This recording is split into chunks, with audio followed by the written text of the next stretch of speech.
বিকাশ apps এখন শুধু বাংলাদেশে না বিদেশের মাটিতেও আপনারা ইউজ করতে পারবেন। কিভাবে ইউজ করবেন সেটা নিয়ে আজকের ভিডিও। আমি মোহাম্মদ আরিফুল ইসলাম, আরিফ টেক টিপসে আপনাদের সবাইকে স্বাগত।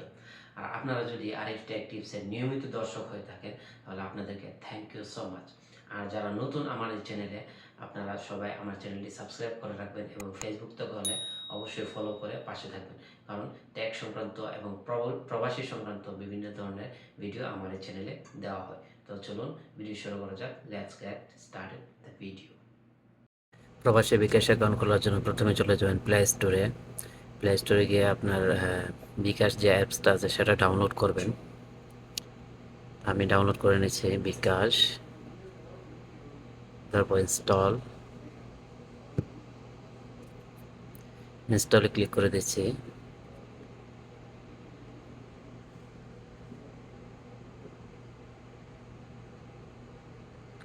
যে ধীরে ধীরে ইনস্টল হচ্ছে।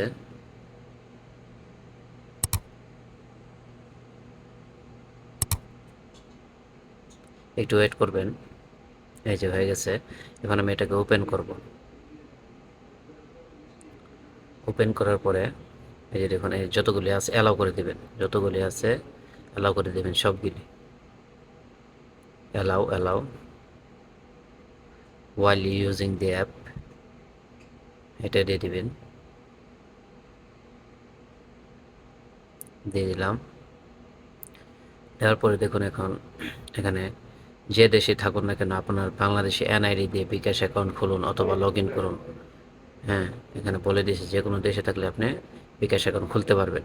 তারপর এখানে দিয়ে দিচ্ছি পরবর্তীতে দেওয়ার পরে এখন বাংলাদেশে এনআইডি দিয়ে বিকাশ অ্যাকাউন্ট খুলুন যে কোনো দেশ থেকে।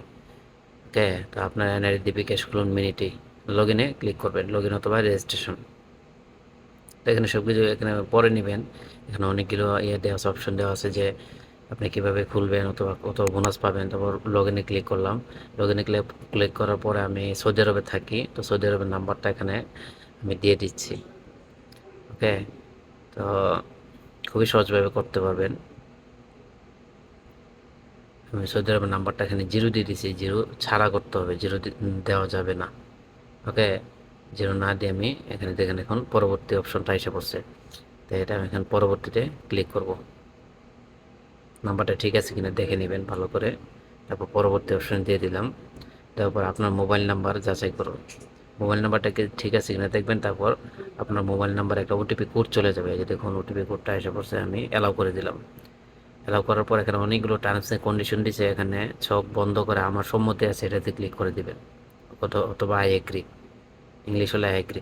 তারপর এখানে দেখুন পাসপোর্টের দেশ করার সময় যে আপনার একটা স্টাম্প মারা হয়েছে, আমি স্যাম্পলটা দেখে দিচ্ছি। ওকে, এটার একটা ফটো তুলতে হবে।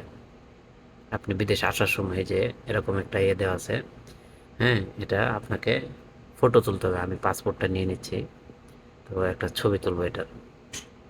ছবি তুলতে ট্যাপ করুন। আমি এই যে দেখুন আমি এখানে ব্লার করে রাখছি যাতে লেখাগুলি না বোঝা যায়। ওকে, তো এটা একটু ফটো নিব। পাসপোর্টের মধ্যে যে পাতাগুলি আছে এর মধ্যে আপনি পেয়ে যাবেন। ওকে, পুরা পাসপোর্টটার মধ্যস্থলে। তারপর এই ছবিটা নিয়ে নিলাম। নেওয়ার পরে এই যে দেখুন এই যে এসে পড়ছে। তো এটা নিয়ে নিছে, নেওয়ার পর পরবর্তী অপশনে আমি ক্লিক করলাম। পরবর্তী অপশনে ক্লিক করার পরে এখানে নতুন বিকাশ অ্যাকাউন্ট রেজিস্ট্রেশন করুন। 3টি সহজ ধাপে আপনার এনআইডি এর ছবি তুলুন, প্রয়োজনীয় তথ্য প্রদান করুন, নিজের চেহারা ছবি তুলুন। তো এখানে আমি ছবি তোলার চেষ্টা করছি, কিন্তু হচ্ছে না, কারণ আমি আরেকটা মোবাইল থেকে চেষ্টা করতেছি, ওইটার মধ্যে তেমন ক্লিয়ার না আইডি কার্ডটা। ওকে, আপনারা প্রিন্ট করা একটা আইডি কার্ড আপনারা সুন্দরভাবে এটা ছবি তুলবেন। ছবি তোলার পরে পরবর্তী অপশনে গিয়ে আপনার প্রয়োজনীয় তথ্য দিয়ে তারপর রেজিস্ট্রেশন করে নেবেন। কিন্তু এভাবে রেজিস্ট্রেশন করলে আপনার একটা প্রবলেম আছে। আপনার তো বাংলাদেশের যে আইডি কার্ডটা দিয়ে আপনি আপনার বাংলাদেশের অ্যাকাউন্টটা খুলে রাখছেন, ওইটাতে প্রবলেম হতে পারে। এবং কীরকম প্রবলেম হতে পারে আমি পরবর্তী আরেকটা ভিডিওর মধ্যে আপনাদেরকে এটা জানিয়ে দেব। তো পরবর্তী ভিডিওর জন্য ওয়েট করুন। তো ভালো থাকুন, সুস্থ থাকুন।